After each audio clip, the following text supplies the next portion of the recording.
Chapter 25. Our life is no dream, but it ought to become one, and perhaps will. Novelist. And on the ground, which is my mother's gate, I knock with my staff earlich and late, and say to hire, Lief mother, let me in. Chaucer, The Pardoner's Tale. Sinking from such a state of ideal bliss into the world of shadows which again closed around and enfolded me, my first dread was, not unnaturally, that my own shadow had found me again, and that my torture had commenced anew. It was a sad revulsion of feeling. This indeed seemed to correspond to what we think death is, before we die. Yet I felt within me a power of calm endurance to which I had hitherto been a stranger. For, in truth, that I should be able if only to think such things as I had been thinking was an unspeakable delight. An hour of such peace made the turmoil of a lifetime worth striving through. I found myself lying in the open air, in the early morning before sunrise. Over me rose the summer heaven, expectant of the sun. The clouds already saw him, coming from afar, and soon every dewdrop would rejoice in his individual presence within it. I lay motionless for a few minutes, and then slowly rose and looked about me. I was on the summit of a little hill. A valley lay beneath, and a range of mountains closed up the view upon that side. But to my horror, across the valley and up the height of the opposing mountains stretched, from my very feet, a hugely expanding shade. There it lay, long and large, dark and mighty. I turned away with a sick despair, when lo, I beheld the sun just lifting his head above the eastern hill, and the shadow that fell from me lay only where his beams fell not. I danced for joy. It was only the natural shadow that goes with every man who walks in the sun. As he arose higher and higher, the shadow head sank down the side of the opposite hill and crept in across the valley towards my feet. Now that I was so joyously delivered from this fear, I saw and recognized the country around me. In the valley below lay my own castle, and the haunts of my childhood were all about me hastened home. My sisters received me with unspeakable joy, but I suppose they observed some change in me, for a kind of respect with a slight touch of awe in it mingled with their joy, and made me ashamed. They had been in great distress about me. On the morning of my disappearance, they had found the floor of my room flooded, and all that day a wondrous and nearly impervious mist had hung about the castle and grounds. I had been gone, they told me, 21 days. To me it seemed 21 years. Nor could I yet feel quite secure in my new experiences. When, at night, I lay down once more in my own bed, I did not feel at all sure that when I awoke I should not find myself in some mysterious region of fairyland. My dreams were incessant and perturbed, but when I did awake, I saw clearly that I was in my own home. My mind soon grew calm, and I began the duties of my new position, somewhat instructed, I hoped, by the adventures that had befallen me in fairyland. Could I translate the experience of my travels there into common life? This was the question.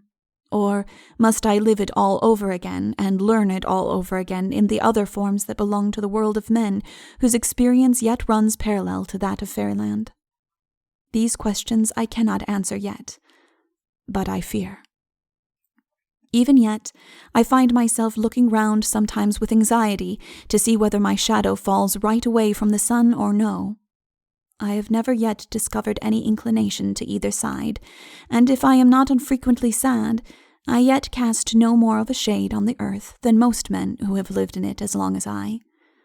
I have a strange feeling sometimes that I am a ghost sent into the world to minister to my fellow men, or rather to repair the wrongs I have already done. May the world be brighter for me, at least in those portions of it where my darkness falls not. Thus I, who set out to find my ideal, came back rejoicing that I had lost my shadow. when the thought of the blessedness I experienced after my death in fairyland is too high for me to lay hold upon it and hope in it, I often think of the wise woman in the cottage and of her solemn assurance that she knew something too good to be told.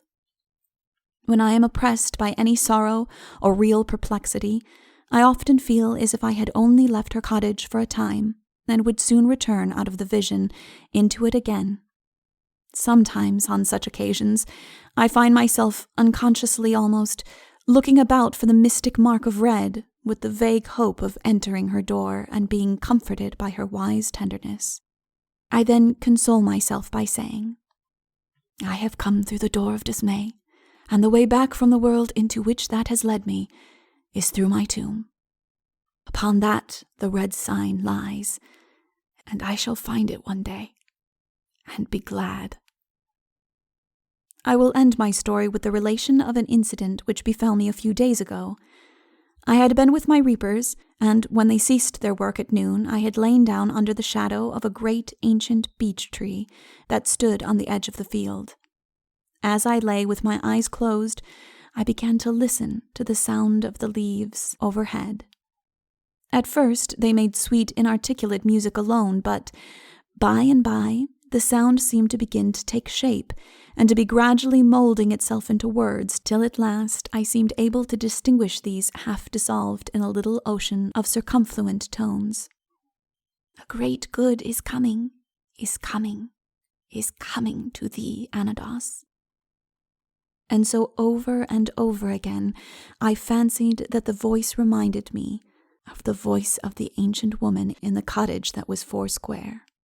I opened my eyes, and for a moment almost believed that I saw her face, with its many wrinkles and its young eyes, looking at me from between two hoary branches of the beech overhead. But when I looked more keenly, I saw only twigs and leaves, and the infinite sky in tiny spots gazing through between. Yet I know that good is coming to me. That good is always coming, though few have at all times the simplicity and the courage to believe it. What we call evil is the only and best shape which, for the person and his condition at the time, could be assumed by the best good. And so, farewell.